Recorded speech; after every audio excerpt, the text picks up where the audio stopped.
डमरू बजेला दिन रात भोले जी रौरी मंदिर में। डमरू बजेला दिन रात भोले जी रौरी मंदिर में। बाबा रौरी मंदिर में कान्हा जी अइले। बाबा रौरी मंदिर में कान्हा जी अइले। कान्हा जी अइले संग राधा जी अइली।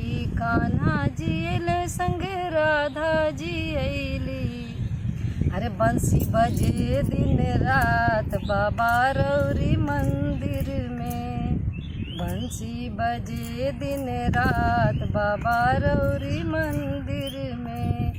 डमरू बजे दिन रात भोले रौरी मंदिर में। बाबा रौरी मंदिर में ब्रह्मा जी अइले। बाबा रौरी मंदिर में ब्रह्मा जी अइले। ब्रह्मा जी अइले संग सरस्वती माँ अइली। ब्रह्मा जी अइले संग सरस्वती माँ अइली। हर वेद सुने दिन रात भोले जी रौरी मंदिर में। वेद सुने दिन रात बाबा रौरी मंदिर में। डमरू बजे दिन रात बाबा रौरी मंदिर में। बाबा रौरी मंदिर में विष्णु जी अइले। भोले रौरी मंदिर में विष्णु जी अइले। विष्णु जी अइले संग लक्ष्मी जी अइली। विष्णु जी अइले संग लक्ष्मी जी अइली। अरे चक्र चले दिन रात बाबा रौरी मंदिर में। चक्र चले दिन रात बाबा रौरी मंदिर में। डमरू बजे दिन रात बाबा रौरी मंदिर में। भोले रौरी मंदिर में भोले रौरी मंदिर में गणपति जी अइले।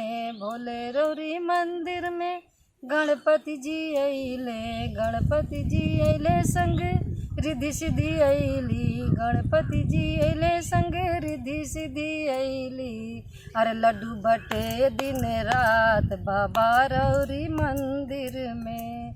लड्डू बटे दिन रात बाबा रौरी मंदिर में। डमरू बजे दिन रात भोले जी रौरी मंदिर में। डमरू बजे दिन रात भोले जी रौरी मंदिर में। अरे बाबा रौरी मंदिर में भक्त लोग अइले। बाबा रौरी मंदिर में भक्त लोग अइले। भक्त लोग अइले ढोलक मजीरा ले अइले। भक्त लोग अइले ढोलक मजीरा ले अइले। अरे भजन भजन सुनावे दिन रात बाबा रौरी मंदिर में। भजन करें दिन रात बाबा रौरी मंदिर में। डमरू बजे दिन रात बाबा रौरी मंदिर में। अगर आपको मेरा वीडियो पसंद आए तो लाइक और सब्सक्राइब करें और कमेंट से हमें प्रोत्साहित करें। धन्यवाद।